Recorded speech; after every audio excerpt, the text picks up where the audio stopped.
ஓம் ஐந்து கரத்தனை யானை முகத்தனை இந்தி நிலம் பிறை போலும் எயிற்றனை நந்தி மகந்தனை ஞான கொழுந்தினை புந்தியில் வைத்தடி போற்றுகின்றேனே. அகண்ட மண்டலாகாரம் வியாப்தம் ஏன சராச்சரம் தத்பதம் தர்ஷிதம் ஏன தஸ்மை ஸ்ரீ குரவே நமः. குருர் பிரம்மா குருர் விஷ்ணு குருர் தேவோ மகேஸ்வரः குருரேவ பரம் பிரம்ம தஸ்மை ஸ்ரீ குரவே நமः. சதாசிவ சமாரம்பாம் சங்கராச்சார்ய மத்யமாம் அஸ்மதாச்சார்ய பர்யந்தாம் வந்தே குரு பரம்பராம். ஓம் சஹனாவவது சஹனௌ புனக்து சஹ வீர்யங்கரவாவஹை தேஜஸ்வினாவதீதமஸ்து மா வித்விஷாவஹை. ஓம் சாந்தி சாந்தி சாந்தி.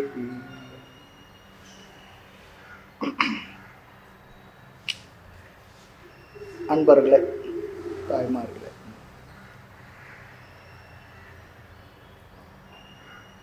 ஒரு 10 வருஷத்துக்கு முன்னே இந்த தத்துவபோத வகுப்பு குட்டியாசாமி இடத்துல எடுத்தது. ஒரு அழகான ஒரு நூல். அந்த நூலை பற்றிய விளக்கங்களை நாம் இப்போ பார்ப்போம். இறையருளாலும் குருவருளாலும் எல்லாருக்கும் கேட்கறதுக்கும் சொல்றதுக்கும் பகவான் சக்தியை கொடுக்கட்டும்.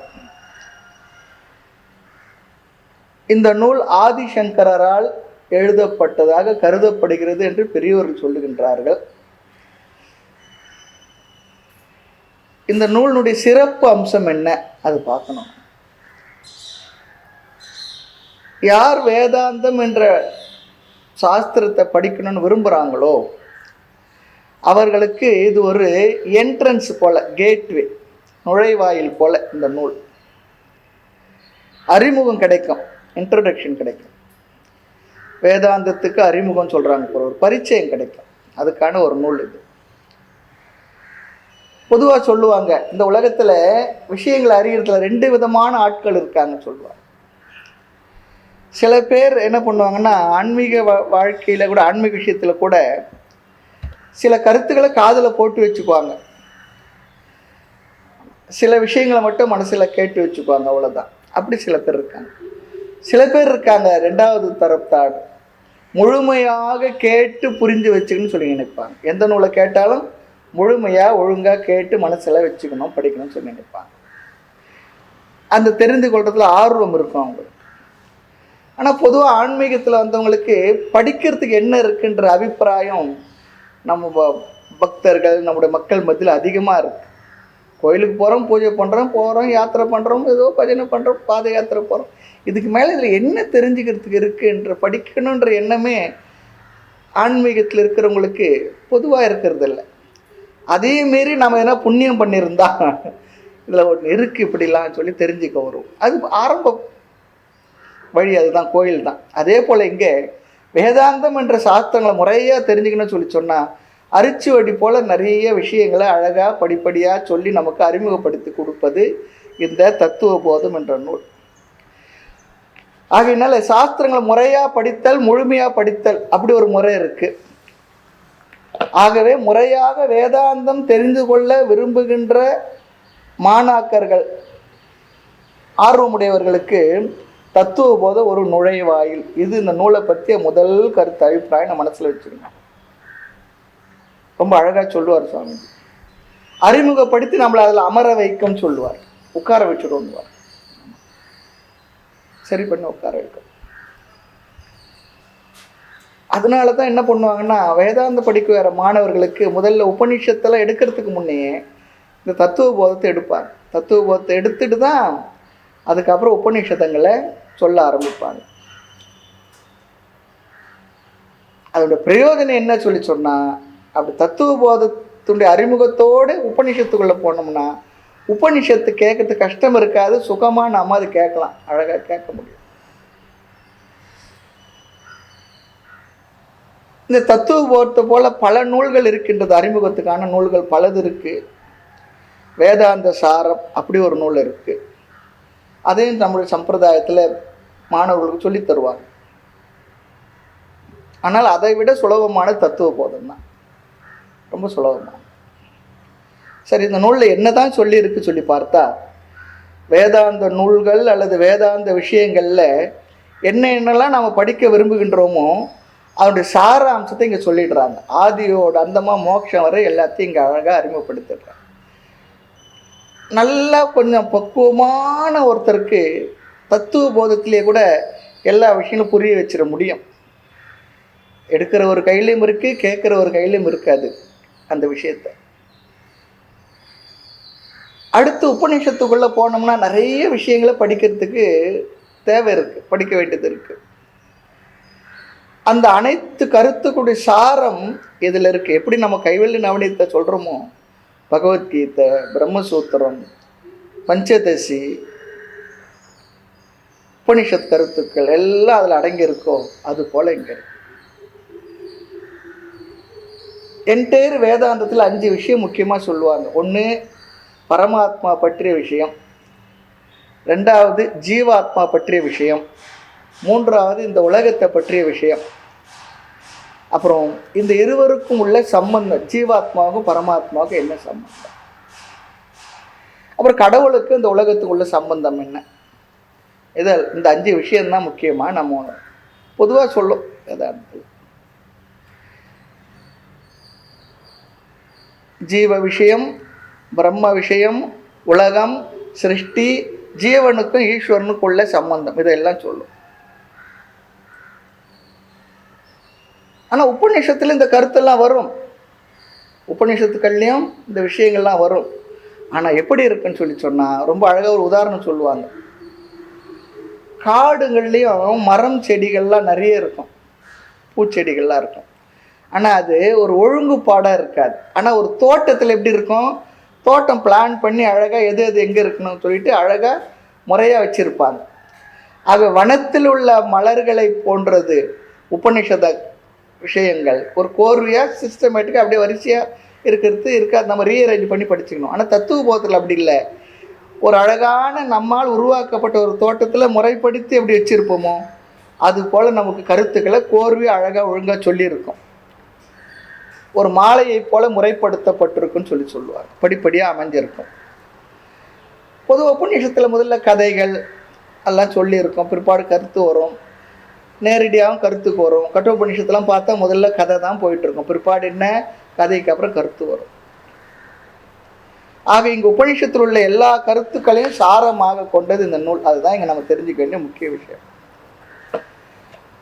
2வது ஒரு விஷயம், வேதாந்த பாடத்தில் சில முக்கியமான சொற்கள் எல்லாம் நாம் கையாளுவோம். ஆமாம்,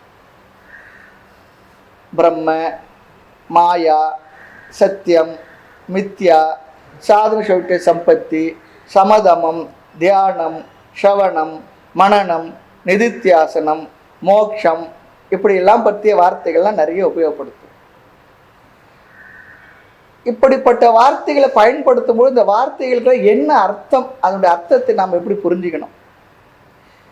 அந்த வார்த்தைகளுக்கு கலை சொற்கள் சொல்லுவாங்க, டெக்னிக்கல் டேர்ம்ஸ் சொல்லுவாங்க, கலை சொற்கள். அதெல்லாம் இந்த நூலில் அமைஞ்சிருக்கு. அந்த வார்த்தைகளை சொல்லி சுருக்கமான விளக்கத்தையும் சொல்லியிருக்கோம்.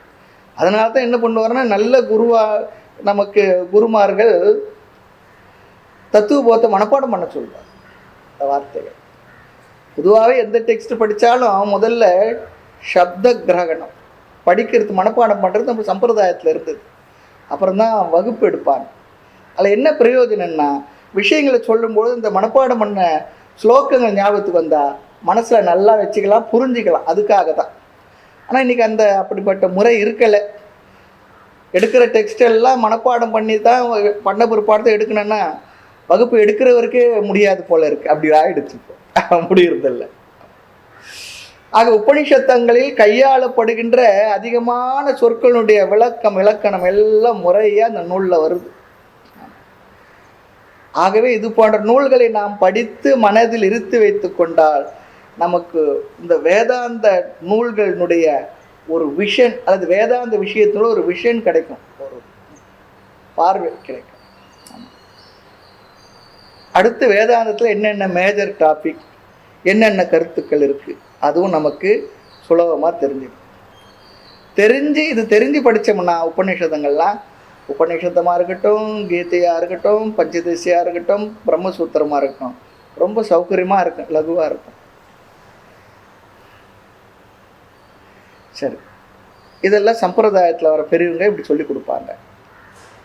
அடுத்து இந்த நூலினுடைய சாராம்சத்தை நம்ம பார்க்கணும். பார்த்துட்டு நூலில் நுழைகிறோம். இந்த நூல் ஸ்லோக ரூபத்தில் இல்லை, உரைநடை பகுதியாக இருக்கு. ஸ்லோகமாக இல்லை, உரைநடை பகுதி தான் இந்த நூல். அடுத்து கேள்வி பதிலாக அமைஞ்சிருக்கு. ஆனால் கேள்வி கேட்கணுன்னா சிஷ்யம் இருக்கணும், பதில் சொன்னால் குரு இருக்கணும். ஆனால் இங்கே குரு சிஷ்ய பேரே இல்லை, அப்படி இல்லை இந்த நூலில். ஏன் கேள்வி பதிலாக அமைச்சிருந்தாங்க பெரியவங்க சொல்லி சொன்னால், கேள்வி பதிலாக இருந்ததுன்னா புரியறது சுலபமாக இருக்கும். கேள்வி கேட்க பதில் சொன்னால் புரியறதுக்கு ரொம்ப சுலபமாக நமக்கு பிரயோஜனமாக இருக்கும். அடுத்து இங்கே வேதாந்தத்தில் பேசப்படுகின்ற முதல் கருத்து என்ன சொல்லி சொன்னால், புருஷார்த்தம். முதல் பேசுகிற விஷயம் நமக்கு அறிவு புருஷார்த்தம். புருஷார்த்தம்னா புருஷாக சொல்லி சொன்னால் ஆணுன்னு அர்த்தம் இல்லை, மனிதர்கள் சொல்லி அர்த்தம். ஆமாம், இந்த புருஷார்த்தம் சொன்னால் புருஷர்களுக்கானது, எங்களுக்கு இல்லைன்னு சொல்லியிருக்கோம். மனிதர்கள் சொல்லி அர்த்தம், ஹியூமன் பீயிங்ஸ். அர்த்த சொல்லி சொன்னால், அர்த்தக சொன்னால் லட்சியம் அல்லது கோல் சொல்லி அர்த்தம். ஆமாம், குறிக்கோள். குறிக்கோள் இல்லாது கெட்டேன்னு சொல்கிறாரு பாருங்க. எப்போ 80 வயசில் குறிக்கோள் என்னன்னு தெரியல, நான் என்ன பண்ணுறது? 80 வயசு தாத்தா கேட்குற, வாழ்க்கையுடைய குறிக்கோள் என்ன சுவாமின்னா, இனி தெரிஞ்சு ஆக போகிறதில்ல, உட்காருங்க சுவாமின்னு சொல்ல வேண்டும். சரி, அந்த வயசுல அந்த எண்ணம் வருது, அதுவே பெரிய விஷயம்தான். ஆக மனிதர்களுடைய இலக்கு என்ன அது தெரியும். மனிதர்களால் அல்லது மனிதர்கள்னா எங்கேயோ பார்க்கறது இல்லை, நம்மால் அடைய வேண்டிய இலக்கு, குறிக்கோள் சொல்லி அர்த்தம். புருஷார்த்தம் சொல்லி சொன்னான். புருஷானாம் சாத்தியம், நம்மால் அடையக்கூடியது. இதைத்தான் சாஸ்திரம் முதல்ல டிஸ்கஸ் பண்ணும். நம்மால் அடையப்பட வேண்டியது என்னதான் அது தெரியணும் இல்லையா? நம்ம குழந்தைங்களுக்கு கேட்போம் படிக்கும்போது, என்ன படிக்க போகிற, என்ன சப்ஜெக்ட் எடுக்க போகிற, என்ன ஆக போகிற இல்லையா? சில நேரத்தில் என்ன தான் செய்ய போகிற, இப்படியே சுற்றிக்கிட்டு இருக்கு, என்ன தான் செய்ய போகிற அப்படின்னு சொல்லி கேட்போம். அது போல். ஆமாம், ஆக இங்கே சாஸ்திரம் சொல்கிறது,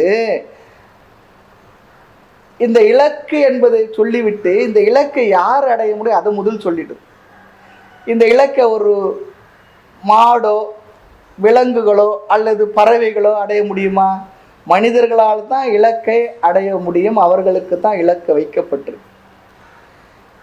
அந்த இலக்கு வச்சிருந்த காரணம் என்னன்னா, அவனால் தான் அடைய முடியும்னா எப்படி அடைவான்? அதுக்குரிய வழியை கண்டுபிடிப்பான். ஏதோ ஒரு பொருள் தெரியுது, அந்த பொருள் நல்லா இருக்குன்னு தெரிஞ்சிடுது, அப்போ என்ன பண்ணுவோம்? அது கேட்ட பிற்பாடு அதை எப்படி அடையிறது, அடுத்து அதுக்குரிய ரூட் வேணும், மீன்ஸ் வேணும், சாதனை வேணும். மனிதனால் தான் இதெல்லாம் முடியும். இது படைக்கப்பட்ட உயிரினங்கள் மற்றவற்றுக்கு இது சாத்தியமே இல்லை, மனுஷன் ஒருத்தனால தான் அடையப்பட முடியும். ஆகையினால என்ன முடிவு பண்றோம்? புருஷார்த்தம் என்பது மனிதர்களுக்கானது. அது மட்டும் இல்லை, பெரியவங்க சொல்லிடுறாங்க, மனுஷனுக்கு தான் இருக்கணும் சொல்லிடுறாங்க. மனுஷன் தான் இருக்கணும்.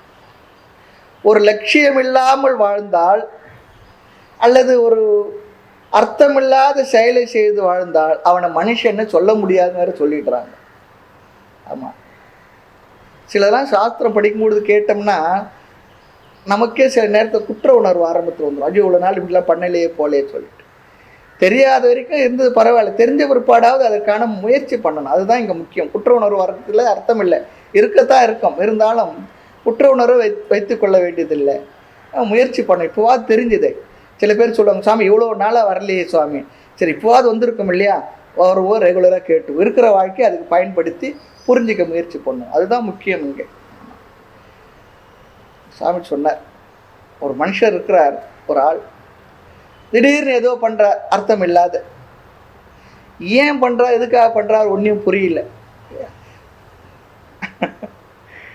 சில நேரத்தில் நாம் பண்ணுவோம் அப்படி வேலைகள்லாம், எதுக்காக பண்ணுறோம், என்னத்துக்காக பண்ணுறேன்னே தெரியாது.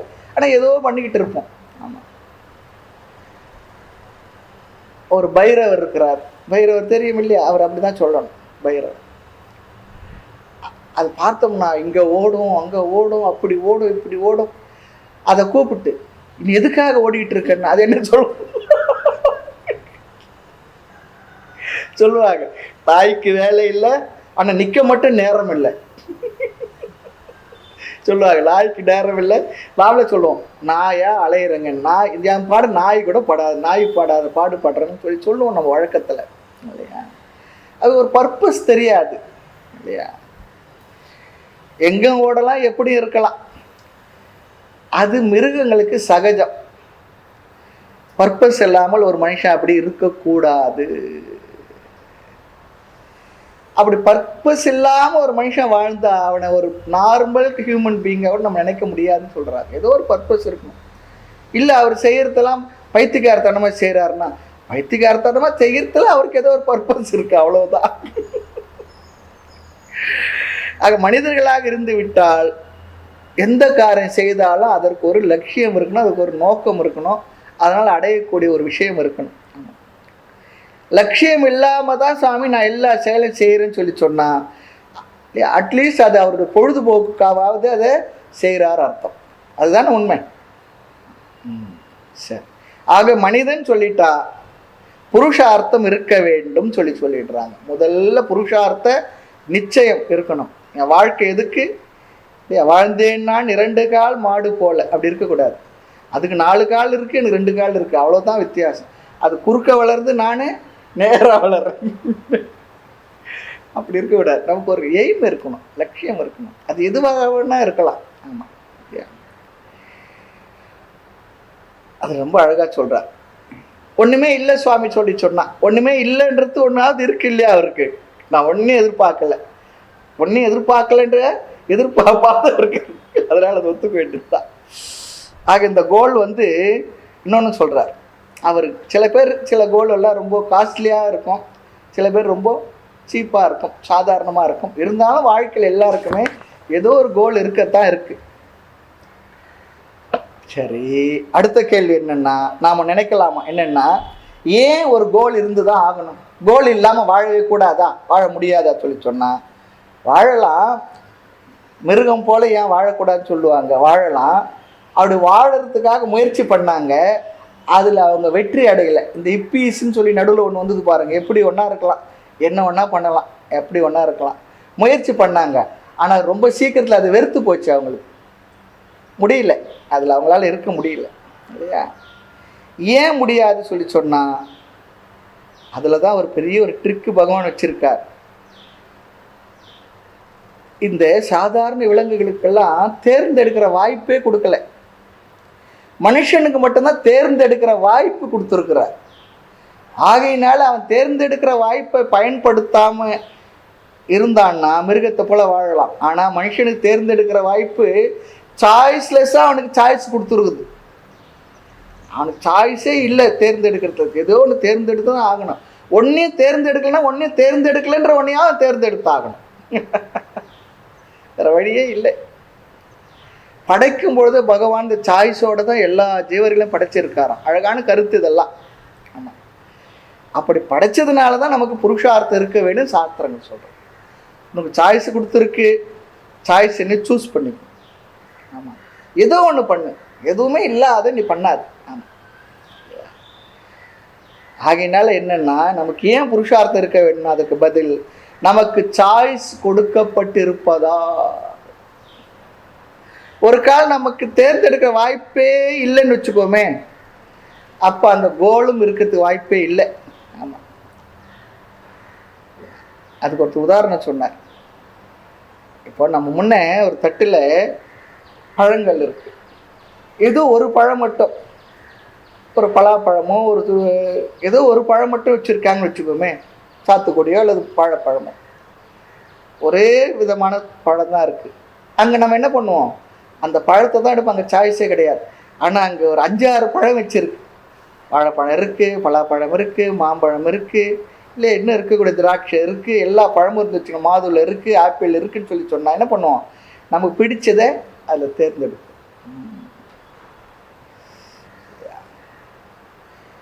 இதை விட இன்னொரு ஒரு உதாரணம் சொல்லலாம். பஸ்ஸில் ஏறுவோம், ஏறின உடனே ஒரே சீட்டு இருந்தால் என்ன பண்ணுவோம், அந்த ஒரே சீட்டில் நேராக போய் உட்காந்துருவோம். எப்படி இருந்தாலும் ஒரு 5-6 இருந்தால் என்ன பண்ணுவோம், எதில் உட்காரலாம்ப்பா. சாய்ஸ் இருக்குல்ல நமக்கு இல்லையா? ஆக சாய்ஸு நமக்கு எப்போ இருக்குன்னா, எப்போ தேர்ந்தெடுக்க வாய்ப்பு இருக்கோ அதில் தான் சாய்ஸ் இருக்கு நமக்கு. மிருகங்களுக்கெல்லாம் தேர்ந்தெடுக்கிற வாய்ப்பு இருக்கா? எப்போ பார்த்தாலும் இந்த புள்ளியே சாப்பிட்டுட்டு இருக்கனே, தவிடியே சாப்பிட்டுட்டு இருக்கனே, எப்போ பார்த்தாலும் மாமிசத்தையே வேக வைக்காத மாமிசத்தையே சாப்பிட்டு இருக்கனே, கொஞ்சம் ஃப்ரைடு பண்ணி சாப்பிட்லாமே இல்லையா? இன்னைக்கு தோசையே சாப்பிட்டு இட்லி ஒரு நாளைக்கு சாப்பிட்லாமே, அப்படிதான் அதுக்கு வாய்ப்பு இருக்கா? அதுக்கெல்லாம் வாழ்க்கை ப்ரோக்ராம்டு லைஃப், அவ்வளோதான். எப்படி அமைச்சிருக்காரோ பகவான் அனுப்பினாரோ அதுபடி தான் அது வாழும். ஒரு தூக்குனாங்குருவி இருக்குது, அந்த கூடு பாருங்க இல்லையா? அது இப்படி கட்டி கட்டி ரொம்ப போர் அடிச்சுட்டு புதுசாக வேறு விதமாக பண்ணுவோன்னு சொல்லி நினைக்குமா? அதுவும் நினைக்க முடியாது. நாம் மட்டும் உணவில் சாய்ஸ் இருக்குது, உடையில் சாய்ஸ் இருக்குது, வாழ்க்கை முறையில் சாய்ஸ் இருக்குது. வீடு கட்டுறது எத்தனை விதமாக மாற்றி மாற்றி கட்டுறோம். ஒரு நகை போடுறதுல எத்தனை விதமாக டிசைன் வேண்டியிருக்கு, ஒரு துணியில் எத்தனை டிசைன் வேண்டியது இருக்குது, காலில் போட செப்பல் தான் அதில் என்னென்ன டிசைன்லாம் இருக்குது. ஏன்? சாய்ஸ் கொடுத்துருக்கா, வாய்ப்பு இருக்குது. சாய்ஸ் இருக்கிறதுனால நம்ம செலக்ட் பண்ணுறோம். ஆகையினால உனக்கு சாய்ஸ் கொடுக்கப்பட்டிருக்கிறதுனால உனக்கு வேற வழியே இல்லை. ஏதோ ஒன்று தேர்ந்தெடுத்து தான் நீ வாழ்ந்தாக வேண்டும். ரொம்ப முக்கியம். அப்போது ஒவ்வொரு மிருகத்துக்கும் ஒரு ஒரு கேரக்டர் இருக்குது. மனுஷனுக்கு எல்லாம் சேர்த்து படைச்சிருக்காரு. ஆகினால மிருகத்தை எடுத்தால் கூட அதுக்கு அனிமல் சைக்காலஜி சொல்கிறாங்க பாருங்க. மிருகம் இப்படி தான் இருக்குன்னு சொல்லியிருக்கு, வரையறுக்கப்பட்டிருக்கு. அது குணாதிசயத்தில், சாப்பிட்றதுல, இருக்கிறதுல, எல்லாத்துலேயும் அதுக்கு இப்படி தான் சொல்லி முறையாக வரையறுத்திருக்கு. அது அப்படி தான் வாழ்ந்துக்கிட்டு இருக்கோம் இல்லையா? ஆனால் மனிதனை எடுத்துக்கிட்டா அவனுக்கு என்னென்ன இருக்குது சொல்லி சொன்னான். சத்துவகுணம் இருக்குது, ரஜோகுணம் இருக்குது, தமோ குணம் இருக்குது.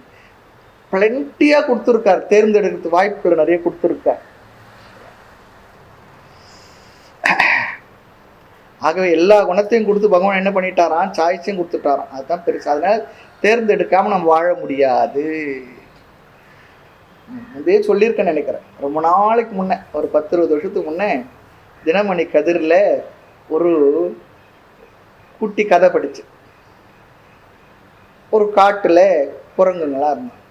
அதில் ஒரு குரங்குக்கு காட்டில் வாழ்ந்து போர் அடிச்சு போச்சான்.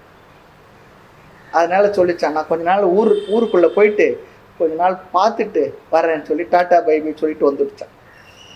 அந்த குரங்கு வேகமாக ஒரு அரை நாள் கூட இருக்க முடியல, ஒரு நாள் கூட இருக்க முடியல, வேகமாக திரும்பி வந்துடுச்சான். வந்த உடனே அந்த காட்டில் இருந்த அவங்க நண்பர்கள்லாம் கேட்டாங்க, என்ன அவ்வளோ சவடாலாக போனேன், என்ன அவ்வளோ சீக்கிரம் போன வேகத்தை திரும்பிட்டியே, என்ன சொல்லி கேட்டேன். அவர் சொல்லிச்சான், நான் போனேன், உண்மை தான். அங்கே போனால் ஒவ்வொரு மனுஷனையும் பார்த்தா ஒரே மனுஷன்தான். காலையில் ஒரு மாதிரி இருக்கிறான், மதியம் ஒரு மாதிரி இருக்கிறான், சாயந்தரம் ஒரு மாதிரி இருக்கிறான், 1 மணி நேரத்துக்கு ஒரு மாதிரி இருக்கிறான். அவன் இப்படி தான் இருப்பான், இப்படி தான் பண்ணுவான், நமக்கு தெரியவே தெரியல. அவங்கள்ட எப்படி விவகாரம் பண்ணுறது, டிரான்சாக்ட் பண்ணுறதுன்னு சொல்லி தெரியல. இங்கே நம்ம ஊர்லேயாவது காட்டிலையாவது சிங்கம்னா இப்படி தான் இருக்கும், புலின்னா இப்படி தான் இருக்கும், ஒட்டகன்னா இப்படி தான் இருக்கும், நரின்னா இப்படி தான் இருக்கும், தெளிவாக தெரியுது. ஊருக்குள்ளே பார்த்தா மனுஷன் ஒவ்வொரு முறையும் ஒரு மாதிரி இருக்கிறான். அவங்க கூட நிச்சயமாக நம்மளால் வாழ முடியாது, நாமளே பெட்டர்னு திரும்பி வந்துட்டேன்னு. அதனால் என்ன, மனுஷனா மட்டும் இல்லை, மீது எல்லாமா இருக்கான். குரங்கா இருக்குது, மாடாக இருக்குது, சிங்கமாக இருக்குது, புலியாக இருக்குது. மனுஷன் மட்டும் மனுஷனா இல்லை. ஆகையினால மனுஷனுக்கு சாய்ஸ் இருக்குது. அதனால் எப்படி வேணாலும் எதை வேணாலும் தேர்ந்தெடுத்து வாழலாம். அதான் ரொம்ப அழகாக சொல்கிறார். உடையில், உணவில், தொழிலில், செயலில், எதில் வேணால் நிறைய சாய்ஸ் இருக்குது. இப்போது அது இன்னும் அதிகமாக இருக்குது. ஆமாம். ஆக நம்மை நாம் மாற்றி கொண்டு வாழலாம். அதனால தான் நம்ம சொல்கிறோம், முன்னெல்லாம் அப்படி இருந்தார் சார், இப்போல்லாம் அப்படி இல்லை சார், ரொம்ப நல்ல மாதிரி ஆகிட்டார். முன்னெல்லாம் நல்லவராக இருந்தார் சார், இப்போது நம்ம அதை சொல்லக்கூடாது, இப்படி ஆகிட்டார் சார். எப்படி வேணால் மாறலாம் நம்ம. ஆனால் ஒரு ஆடு முந்தி அப்படி இருந்தது, இப்போ சிங்கமா மாறிச்சுன்னு சொல்ல முடியுமா? முந்தி வந்து சிங்கம் வந்து நான் என்வி சாப்பிட்டுட்டு இருந்து இப்போ வெஜிடேரியனா மாறிட்டு சொல்ல முடியுமா? சொல்லவே முடியாது. அது அப்படிதான் இருக்கும். நாயை பற்றி சொல்லுவாங்க. நாய் வந்து முன்னாடி ரொம்ப நன்றி உணர்வாக இருந்ததுங்க. இப்போ நன்றி உணர்வு இல்லாததாங்க எல்லா நாயும் பிறந்திருக்கு. சொல்ல முடியுமா? நாய்க்கு நன்றி உணர்வு என்பது அதுவாக சூஸ் பண்ணல, அது இயற்கையில் பகவான் படைச்சு அனுப்பினார். அதால் நன்றி உணர்வு இல்லாமல் இருக்க முடியாது. ஆமாம், அதோட படைப்பு அப்படி. மனுஷன் மட்டும்தான் எப்படி ஒன்றா இருக்கலாம். ஆமாம், ரொம்ப அழகாக சொல்கிறாங்க. ஆகையினால சாய்ஸ் கொடுத்துருக்கார். ஆகையினால நாம் மாற்றிக்கலாம்.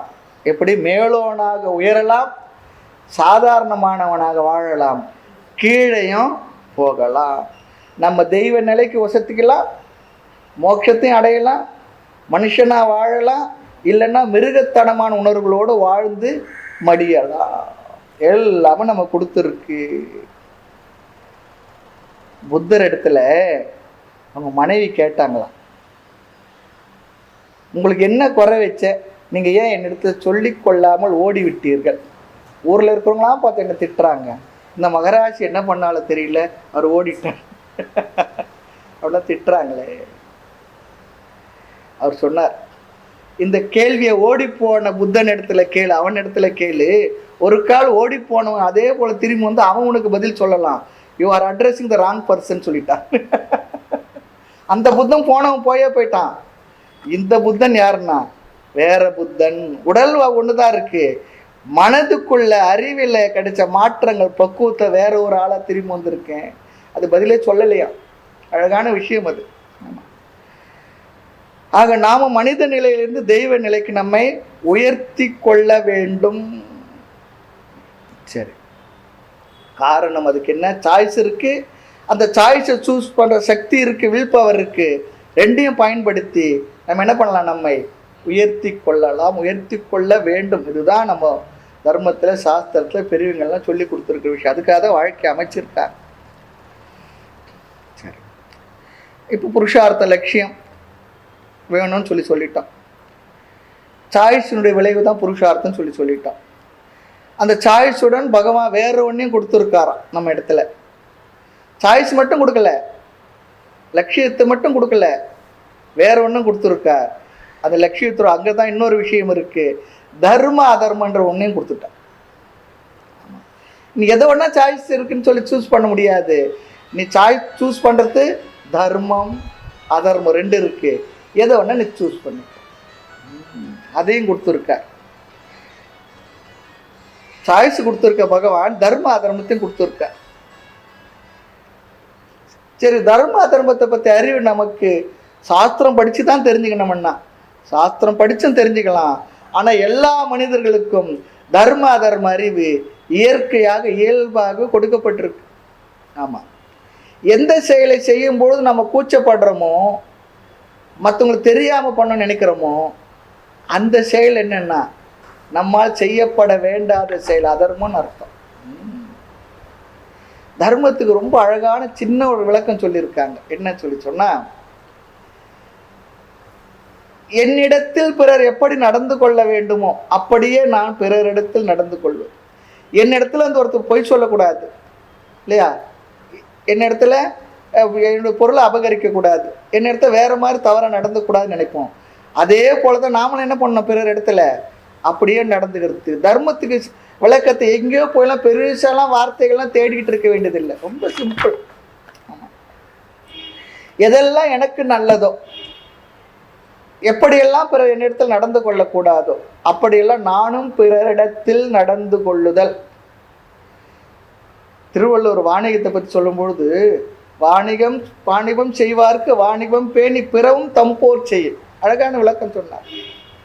அதுபோல் இங்கே என்னிடத்துல மற்றவங்க எப்படி நடந்துக்கணுமோ, என்னிடத்துல ஒரு பொய் பேசணும்னு சொல்லுவோமா? நான் ஒன்றா ஊரெலாம் போய் பேசுவேன், என்னிடத்த வரவங்க மட்டும் கரெக்டாக உண்மை பேசணும்னு நினைப்பேன். நான் அதர்மமாக நினைப்பேன், ஆனால் என்னிடத்துல மட்டும் எல்லாரும் தர்மமாக நடந்துங்கன்னு எதிர்பார்ப்பேன். எனக்கு எது வேண்டாமோ அது மற்றவர்களுக்கு வேண்டாம். என்னிடம் பிறர் கோபப்படக்கூடாது, என் பொருளை அபகரிக்கக்கூடாது, என்னை திட்டக்கூடாது இல்லையா, அதெல்லாம் இருக்கு இல்லையா? அதே போல நானும் பிறரிடத்தில் நடந்து கொள்வது, இப்படி நம்மையே ஒரு அளவு போல ஸ்கேலை வச்சுக்கணும். ஆகவே தர்ம அதர்ம ஞானமும் நமக்கு கொடுக்கப்பட்டிருக்கு. இப்போ 3 விஷயம் பார்த்துருப்போம். சாய்ஸ் இருக்கு, அதை தேர்ந்தெடுக்க வில் பவர் இருக்கு, பகவான் தர்ம அதர்மத்தை நமக்கு அந்த அறிவையும் கொடுத்து விட்டார். அப்போ என்ன லட்சியம் வந்துடுச்சு, மேலும் அறிவும் கொடுக்கப்பட்டுள்ளது.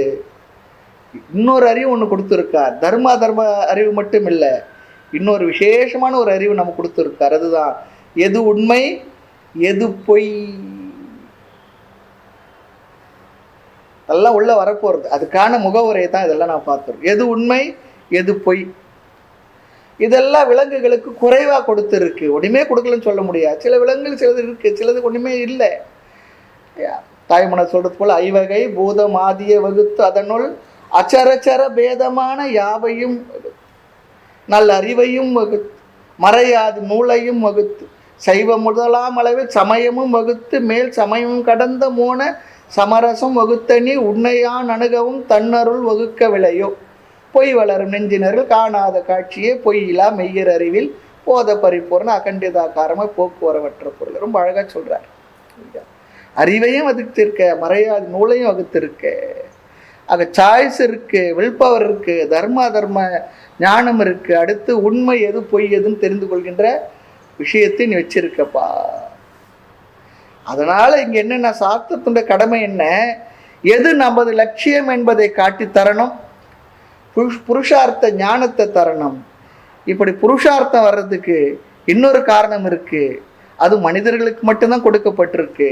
அதுவும் என்னன்னா அடுத்த ஒரு விஷயம், தன்னை பற்றி அறிவு மனித உயிர்களுக்கு கொடுக்கப்பட்டுள்ளது. நான் மனிதன் அப்படி இருக்கா இல்லையா?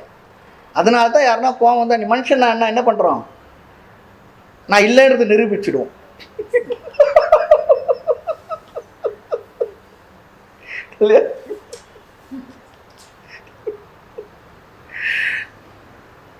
சொல்றாங்க பொதுவா, இது எந்த அளவுக்கு சரி தெரியல. ஒரு மிருகத்துக்கு, ஒரு மாட்டுக்கு நான் மாடுன்ற அறிவு இருக்குமா தெரியல, ஒரு யானைக்கு நான் யானை என்று தெரியுமா தெரியல, ஒரு பறவைக்கு நான் பறவைன்னு தெரியுமா தெரியல. ஆனா மனுஷனுக்கு மட்டும் நான் மனிதன் என்ற அறிவு இருக்கு. மனிதன்னா இந்த உருவத்துல தான் இருப்பான்னு சொல்லிட்டு தெரியும் இல்லையா? அடுத்து இன்னொன்னு இருக்கு, சில பேருக்கு இன்ஃபீரியாரிட்டி காம்ப்ளெக்ஸ் இருக்கு, பல பேருக்கு சுப்பீரியாரிட்டி காம்ப்ளெக்ஸ் இருக்கு இல்லையா? காம்ப்ளெக்ஸ் இருந்தால் என்ன ஆகுமான்னா, சாமி அழகாக ஒன்று சொல்லுவார், காக்கா இருக்கு அதுக்கு என்ன ஆகுமா, அதுக்கு இன்ஃபீரியாரிட்டி காம்ப்ளெக்ஸ் இருந்தால் நான் சிகப்பா இல்லையே கருப்பா இருக்குன்னு சொல்லி டை அடிச்சுக்குவோம், ஒயிட் கலர் அடிச்சுக்குவோம். வாய் சரியா இல்லையே அதனால என்ன பண்ணலாம், லிப்ஸ்டிக் பூசிக்கலாம்னு நினச்சிக்கணும். வழுக்க தலையா இருக்க கொஞ்சம் விக்கி வச்சுக்கலாம்னு நினைக்கணும் இல்லையா? இல்லை பாப் கட்டிங் வச்சுக்கலாம்னு நினைக்கணும். தாடியெல்லாம் ட்ரிம் பண்ணலாம்னு நினச்சிக்கணும். அப்படிலாம் இல்லை, காரணம் அது காம்ப்ளெக்ஸே இல்லை. எப்படி பறந்ததோ எப்படி இருக்கோ அப்படியே அது இருந்துட்டு வாழ்ந்துட்டு போயிட்டு. சரி,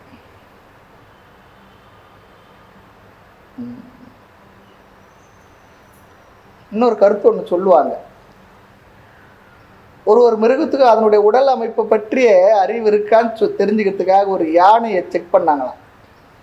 யானை என் உருவம் இவ்வளோ பெருசுன்னு அதுக்கு எப்படி தெரிஞ்சிருக்கா சொன்னா, அதுக்காக ஒரு உணவு வச்சுட்டாங்களாம். அந்த உணவை எடுக்க போகிறது முன்னே வழியை ரொம்ப சின்னதாக வச்சுட்டாங்களாம்.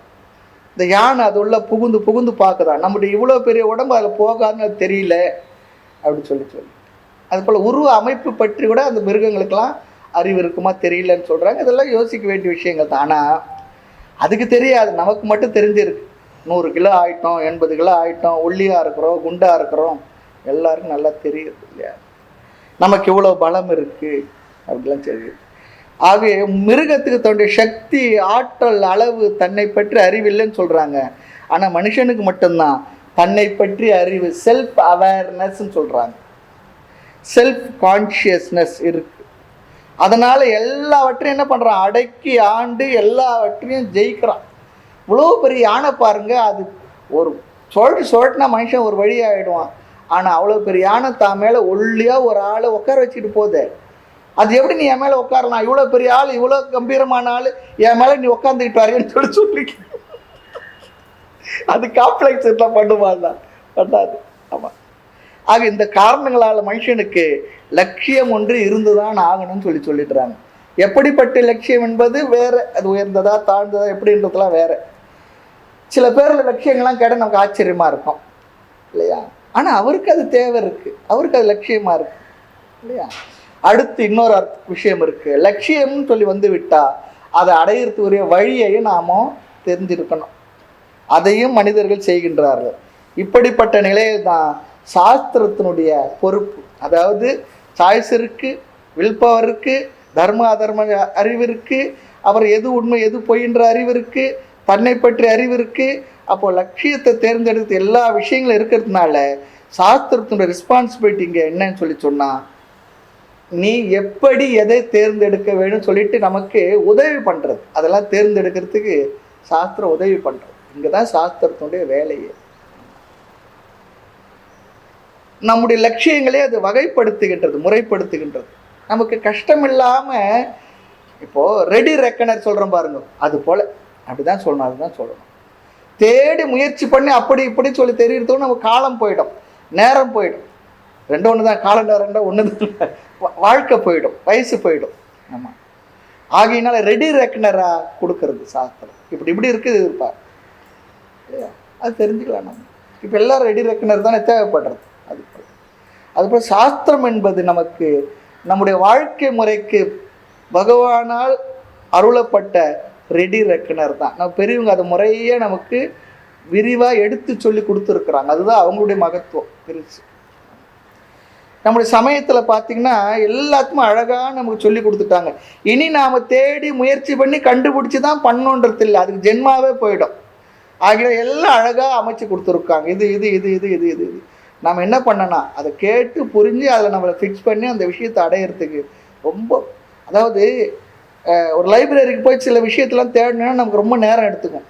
ஆனால் அதை தெரிஞ்ச ஒருத்தர் முழுமையாக சொல்லும் போது 15 நூல் 20 நூலை படித்து ஒன்றா கொடுக்கும்போது 1 மணி நேரத்தில் அவ்வளோ நூலில் இருக்க அறிவையும் சாரத்தையும் கொடுத்துட்றாரு. எவ்வளோ சௌகரியமாக இருக்குது. சாரமாக கூட ஜூஸாக கொடுத்துட்றாங்க. அது நமக்கு பெரிய பிரயோஜனம் தானே. அது போல் இந்த நூல்கள் எல்லாம் பெரியவங்கெல்லாம் அழகாக நமக்கு கொடுத்துருக்காங்க இந்த விஷயங்களை. அப்படி நம்முடைய லட்சியங்களை சாஸ்திரமானது 4 வகையாக செய்திருக்கின்றது. உன்னுடைய லட்சியங்கள் இவைகள் தான் அல்லது இவைகளாகத்தான் இருக்கும், நீ யோசித்து பார் என்று பிரித்து காட்டி நமக்கு தெரியாத லட்சியத்தை கூட எடுத்து சொல்கின்றது. நூல்களை படித்தா தான் நமக்கு தெரியுது, இப்படிலாம் கூட இருக்கோ, இப்படிலாம் கூட சிந்திக்கலாமோ, இதெல்லாம் கூட சொல்லப்பட்டிருக்கோன்னு சொல்லி தெரியுது. நமக்கு தோன்றலை, நமக்கு தோன்றாது தான் இருக்குது நிறைய விஷயங்கள். ஆக்சுவலாக வாழ்க்கையில் எல்லாருமே ஏதோ ஒன்று தேடி தான் ஓடிக்கிட்டு இருக்கிறோம். எதை தேடுறோன்னு நமக்கு தெரியல, ஆனால் எதையோ ஒன்று தேடி தான் ஓடிக்கிட்டு இருக்கோம். பார்க்குறோமே, ஒரு தெருவில் போய் நின்று பாருங்கள், ஜனக்கூட்டம் இருக்க இடத்துல எவ்வளோ ஜனங்க எப்படி ஓடுறாங்க, எப்படி ஓடி வர்றாங்க, இப்படி ஓடுற ஆள், இப்படி ஓடி வர ஆள், குறுக்கம் நெடுக்கும் ஒருத்தரும் இன்னும் ஒன்று உள்ள சாவி கொடுத்தா கூட ஓடிக்கிட்டு ஓடி ஓடி எல்லாம் ஓடிக்கிட்டாலும் இருக்கோம். எதுக்கோ ஓடுறோம், என்னத்துக்கு ஓடுறோம் ஏன்னு தெரியல. அவங்கள நிறுத்தி எதுக்காக ஓடுறீங்கன்னா நம்மளை தள்ளி விட்டு அவர் ஓடிடுவார் தெரியா சும்மா, அதை சொல்றது கூட அவருக்கு நேரம் இல்லை, அப்படிதான் ஓடிக்கிட்டு இருக்கு. அதான் சொல்றேன், என்ன தேடுறேன்னு சொல்லி சொன்னா நான் உனக்கு சொல்லித்தரேன் பாரு, இதுதானே நீ தேடுற பாரு. வீட்டில் சில நேரத்தில் அலுவலகத்துக்கு நேரம் ஆகிடும், எது எது எங்கெங்கே வச்சிருப்போம், அப்படி எப்படி தேடுவோம். வீட்டில் என்ன பண்ண, இதுதானே தேடுற, இதுதானே சொல்லி சொன்னா ஆமாம் ஆமாம் சொல்கிறேன் பாருங்க. அது போல் சாஸ்திரமான நம்ம தேடுற தேடலை இதுதானே இதுதானே சொல்லி கொடுக்குறது. ஆமாம், ரொம்ப சௌகரியமாக இருக்கு, உதவியாக இருக்கு, உதவி பண்ணுறது.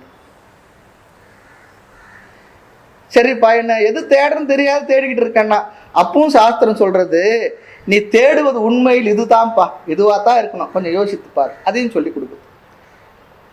எது தேடுறன்னு தெரியாது தேடுற ஆளு கூட உன் தேடுதலுடைய முடிவாக இருக்குது இதுதானே, பார்த்துக்க யோசிப்பேன் அப்படின்னு சொல்லி நமக்கு யோசனை பண்ணுறதுக்கு சக்தியை கொடுக்குறது. அடுத்து என்ன தேடுறன்னு தெரிஞ்ச பிற்பாடு சாஸ்திரம் என்ன பண்ணுறதுன்னா அதை அடையிற வழியையும் சொல்லி கொடுக்கும். ஏதோ வச்சு இது தேடுறோம், வீட்டில் இருக்குன்னு சொல்கிறாங்க, அந்த பீரோவை திறந்து பாருங்க, அதில் 2வது தட்டில் இந்த இடது கை பக்கத்தில் வச்சுருக்குங்க பாருங்க, அது எடுங்கன்னு சொல்கிறாங்க பாருங்க.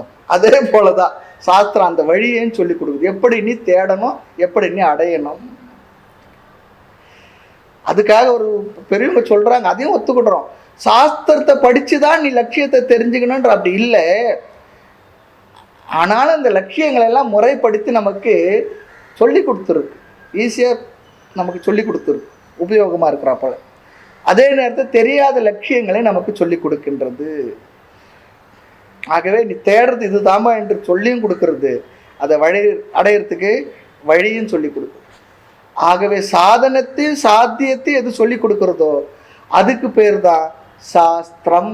ஞாபகம் வச்சுக்கணும். சாஸ்திரம் சொல்லி சொன்னா சாத்தியத்தையும் சொல்லணும், அதற்கான வழியையும் சொல்லியிருக்கணும்.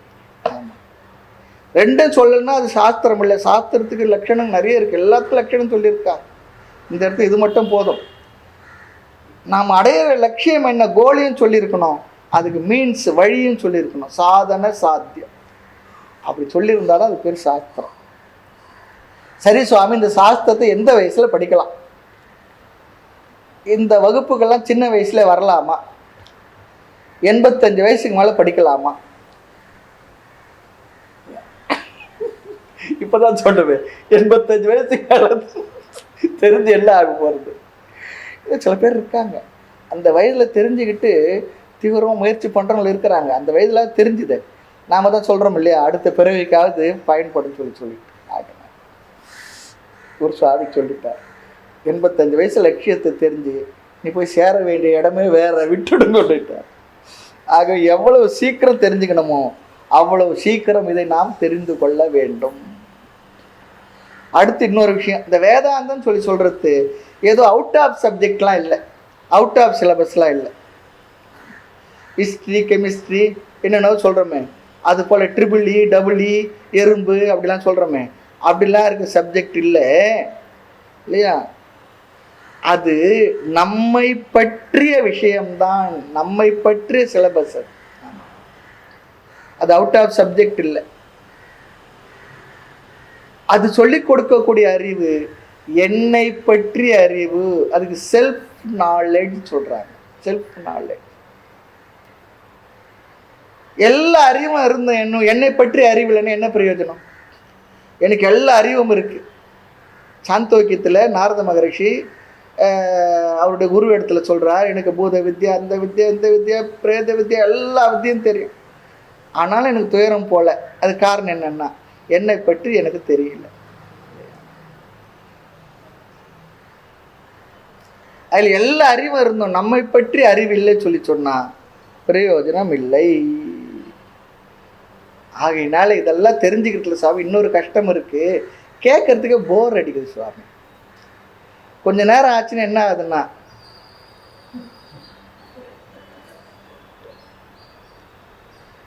அப்படி ஆயிடுச்சு.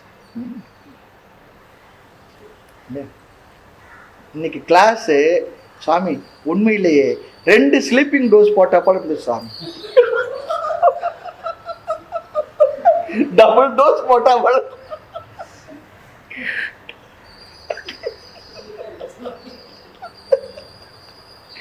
சொல்லுறா அப்படி ஆயிடும். ஆசிரமங்கள்ல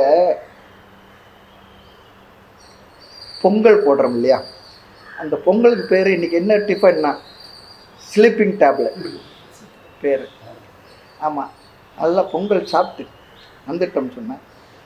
10 மணிக்கு கிளாஸ், அப்போ தான் இதெல்லாம் உள்ளே போய் செட் ஆகி ஏதோ ஆரம்பிக்கும். அப்போ ஆனந்தமாக உறக்கும். வகுப்பு எப்படி இருந்ததுன்னா, வகுப்பு பேரானந்தமாக இருந்தது. அதில் பொங்கல் வந்து ஸ்லீப்பிங் டோஸ் சொல்லுவோம். அங்கே ஒரு சிவாச்சாரியர் தம்பி இருந்தா, சாமி பொங்கல் ஸ்லீப்பிங் டோஸ்னா பஞ்சாமிர்தன்றது என்ன அனிஸ்தீஷியானிட்டான், அது அவ்வளோ சாப்பிட்டு பாருங்க, உங்களுக்கு என்ன கதி ஆகுது பாருங்க.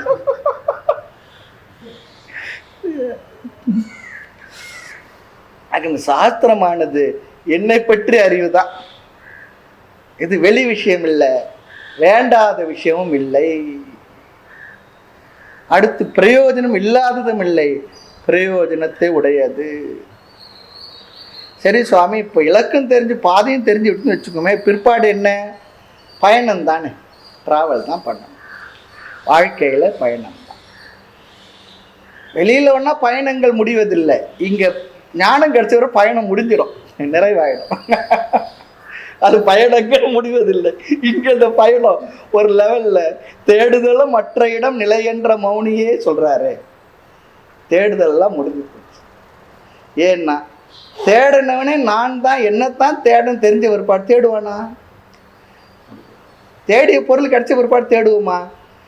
தாய்மலர் அழகா சொல், தேடுதலும் மற்ற இடம் நிலை என்ற மௌனியே. அழகான வரிகள் இதெல்லாம். அதனால விஷயம் தெரிஞ்ச பிற்பாடு நம்ம டிராவல் பண்ண பயணம் தான், அந்த பயணம் தான் நம்முடைய வாழ்க்கை. வாழ்க்கையை சரியான பாதையில் பயணம் செய்து சரியான இலக்கை நாம் அடைய வேண்டும். இப்போ சொன்ன இந்த விஷயங்கள் தான்ப்பா வேதம் உபநிஷதம் எல்லா நூல்களும் சொல்கிற விஷயம். சும்மா சாதாரணமாக இலகுவா இப்போ பார்த்தோம் பாருங்க, இதுதான் சாஸ்திரங்கள் சொல்கிறது. இப்படி சொன்னால் யாருக்குன்னா பிரயோஜனமாக தானே இருக்கும், சந்தோஷமாக இருக்கலாம் கேட்கறது. இதுதான் இந்த நூலினுடைய முகவுரை. ஆமாம், இந்த முகவுரையோடு நம்ம என்ன பண்ணோம்? தத்துவத்தை படிக்கணும். நான் லட்சியத்தை முடிவு பண்ணிட்டேன் சுவாமி, பாதை என்ன என்றதான் முடிவு செய்யணும். சரி, லட்சியம் இருக்கணும்னு சொல்லிட்டீங்க, அந்த லட்சியம் என்னவா இருக்கணும் அதை சொல்லுங்களேன். அடுத்தபடி இது கேள்வி. நாம ஒரு மனுஷனை பார்த்து கேட்குறோம், உன் வாழ்க்கையில் அடைய வேண்டிய லட்சியம் தான் என்னன்னா நிறைய சொல்லுவார். இறுதியாக அடைய வேண்டியது என்னன்னு ஒருத்தர் சொல்லுவார். இப்போதான் பிஸ்னஸ் தொடங்கியிருக்கார், 1 லட்சம் போட்டு பிஸ்னஸ் தொடங்கியிருக்கார்.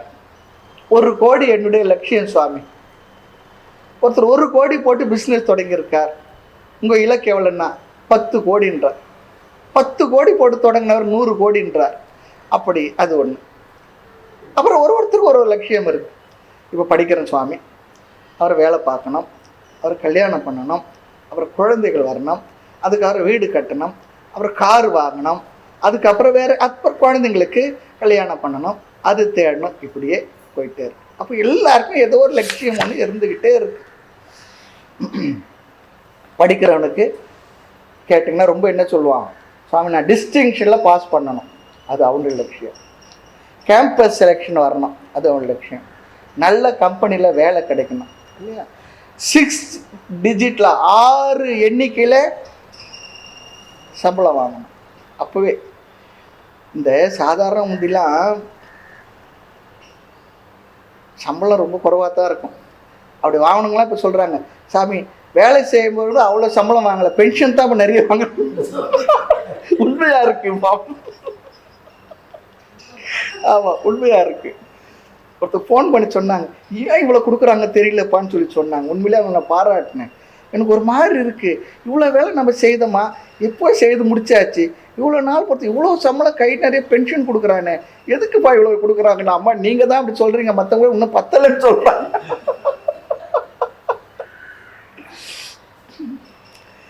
இதெல்லாம் இல்லற வாசிகளுக்கு எத்தனையோ இருக்குது இல்லையா, நிறைய இருக்குது.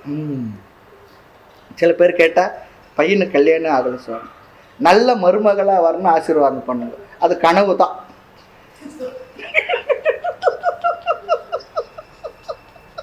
நல்ல டாக்டருங்களா வரணும், ரொம்ப கஷ்டம் தான். அது கிடைச்சிட்டா சந்தோஷம். இல்லை இல்லை இல்லை சொல்றது, அதுக்கு ஒரு கோபம் தான் பண்ணணும். ஆகினால இந்த லட்சியங்கள்லாம் காலத்துக்கு காலம் மாறும், இடத்துக்கு இடத்துக்கு மாறும், மனுஷனுக்கு மனுஷன் மாறிக்கிட்டே இருக்கும். சொன்னார், ஒருத்தருக்கு அடைந்து விட்ட லட்சியம் இன்னொருவருக்கு தொடக்கமா இருக்கு. அப்படிதான் வாழ்க்கையில் இருக்கு. இப்படி ஆயிரக்கணக்கான குறிக்கோள்கள், லட்சக்கணக்கான மனிதர்கள், அவர்களுக்கு கோடிக்கணக்கான ஆசைகள், அவைகள் அனைத்தையும் என்ன பண்றதா சாஸ்திரம் எவ்வளோ இருந்தாலும் சரி ஒரு 4 தலைப்பில் போட்டு. அந்த காலத்தில் எலெக்ஷனில் தாத்தாலும் சொல்லுவாங்க, மஞ்சள் பெட்டி அதை கலர் பெட்டி வச்சுருப்பாங்களாம், அதில் போட்டுருவாங்க சொல்லி. இது 2 பெட்டி, அப்புறம் ஒரே பெட்டி. இப்போ என்ன ஆயிடுச்சு, எலக்ட்ரானிக் மிஷின் வந்து அந்த லட்சியங்களை இன்னும் கூட குறைவுபடுத்தி 2ஆ சொல்கிறது. ஒன்று, நீ அடைய வேண்டிய லட்சியங்கள்லாம் சிலது தற்காலிக லட்சியங்கள், சிலதெல்லாம் இறுதி லட்சியங்கள், ஃபைனல் கோல், செமிஃபைனல், அப்புறம் சொல்கிறாங்க இல்லையா, அப்புறம் ஃபைனலுக்கு வர்றாங்களே, அது போல். ஆமாம், தற்காலிக லட்சியங்கள் சிலது இருக்குது, ஃபைனலாக இறுதியாக அடைய வேண்டிய லட்சியம் இருக்குது. அடுத்து அது தற்காலிகமோ இறுதி லட்சியமோ, நீ தேடுற எல்லா லட்சியங்களும் இந்த 4க்குள்ளே தான் வரும், நீ பார்த்துக்கோன்னு சொல்கிறாங்க. 4க்குள்ளே தான் வரும், எவ்வளோ இருந்தாலும் சரி. அது என்ன, நமக்கு எல்லாம் தெரிஞ்சது தான். தர்ம அர்த்த காம மோட்சம். தமிழில் சொல்லணுன்னா, திருக்குறள் வார்த்தையில் சொல்லணுன்னா எல்லாம் ஒன்று தான், மாற்றி யாரும் சொல்லலை. அறம் பொருள் இன்பம் வீடு. அறமா பொருளை சம்பாதிச்ச பொருளில் சந்தோஷமாயிரு, இன்பத்தை அனுபவிச்சுக்கோ. இறுதியில் அடைய வேண்டியது வீடு மோட்சம். அது சம்ஸ்கிருதத்தில் சொல்லணும்னா தர்ம அர்த்த காம மோட்சம். எல்லாத்துக்கும் அறத்தை கொண்டு முதல் வச்சுட்டாங்க. தர்மம் அது ரொம்ப முக்கியம். தர்மமாக இருக்கட்டும், தர்மமாக சம்பாதி, தர்மமாக இன்பத்தை அனுபவிக்கிறதுல தர்மம் இருக்கு. இதோட விலை உனக்கு என்ன? தத்துவ ரீதியான சிந்தனை வரும், ஞானத்தை பெற்று மோட்சத்தை அடைவா. இதில் ஒவ்வொன்றுத்தையும் நாம் கொஞ்சம் விளக்கமாக பார்க்கணும். இங்கே நாம் இந்த நாளில் நமக்கு சொல்லி கொடுத்த சுவாமிஜி அவங்க ஒரு ரீஅரேஞ்ச் பண்ணி சொல்லுவாங்க. முதல்ல பொருள் அர்த்தக, தர்மம் இருக்கு, அர்த்தக அறம் பொருள் வீடு என்ற இந்த ஆர்டரில் இருந்தாலும் நாம் ஒரு வரிசையை எடுத்துக்கணும்னு சொல்லுவோம். இந்த 4 வார்த்தை நமக்கு நன்கு பரிச்சயமான வார்த்தை தான். திருக்குறள் படிச்சிருந்தா நமக்கு தெரியும். அறத்துப்பால், பொருட்பால், காமத்துப்பால், இல்லையா? அப்படி சொல்லியிருக்குல்ல. வீடுன்றது தனியாக சொல்லலை, ஆனால் உள்ளுக்குள்ளே நிறைய சொல்லியிருக்கேன். இந்த 4 வார்த்தை நம்ம எல்லாருக்கும் தெரிந்திருந்தாலும் கூட இந்த வார்த்தைக்கு நாம் புரிஞ்சுக்கிட்ட அர்த்தம் வேற. இங்கே சாஸ்திரத்தில் சொல்கிற அர்த்தத்தை நம்ம பார்க்க போகிறோம். புரிந்து கொள்ள வேண்டிய அர்த்தம் இங்கே இருக்கு. இப்போ பொருள் அல்லது அர்த்தம் சொன்னா என்ன அதுக்கு மீனிங்? பொதுவாக மனுஷன் முதல்ல எது தேடுவான்? யாராக இருந்தாலும் சரி, வாழ்க்கைக்கு பேசிக் ஆப்ஜெக்ட் என்ன தேடுவான்? பொருள் தானே. அதுவும் என்ன, அதில் பேசிக் என்ன? முதல்ல உணவு, அப்புறம் உடை, அப்புறம் இருக்க இடம். இது 3 அடிப்படையாக மனுஷன் உயிர் வாழ்றதுக்கு தேவையானது. உணவு, உடை, இருப்பிடம் அவசியமானது. இதெல்லாம் பொருள் ஆப்ஜெக்ட்ஸ் சொல்கிறோம் நாம். அதைத்தான் இங்கே அர்த்தக. அதுக்கு உதாரணம் பார்க்கலாம். நெசசிட்டி லக்ஸுரி சொல்கிறோம் இல்லையா? அதில் தாகம் எடுத்தால் தண்ணீர் வேணும், அது அடிப்படை தேவை. கூல் ட்ரிங்க்ஸு, பசி எடுத்தால் சாப்பாடு வேணும். பசி நீங்கள் பிற்பாடு தான் என்ன, ஸ்வீட்டு ஃப்ரூட்ஸ் எல்லாம் அப்புறம்தான். சில வீடுகள்லாம் சாப்பிட்ட பிற்பாடு ஃப்ரிட்ஜிலேருந்து ஒரு ஐட்டம் வரும், அது இதை விட அதிகம் இருக்கும். எல்லாம் வரும், என்னென்ன வரும். ஆக பசி போன பிற்பாடு தான் ருசி. அதனால தான் வீட்டில் பாருங்களேன், பசியோடு வந்தோம்னா போடுறது சாப்பிட்ருவோம். கொஞ்சம் பசி ஒரு 2-3 கவலை வயிற்றுல போய் கொஞ்சம் பசி ஆறிச்சின்னு சொன்ன உடனே என்ன உப்பு இவ்வளோ அள்ளி கொட்டிட்டு இருக்க, அப்போதான் வரும். முதல் சாப்பிட்ட 3 கவலத்தில் தெரியலையா என்ன, அப்புறம் தான் தெரியும்.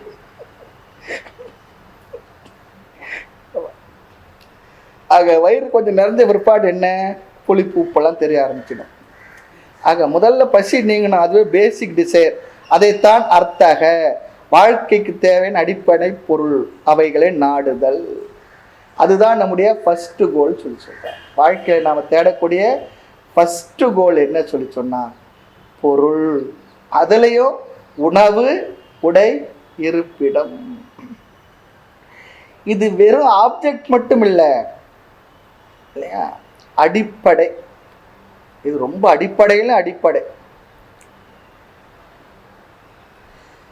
இது அடிப்படையாக நாம் தெரிஞ்சுக்க வேண்டிய ஒரு அறிவும் கூட.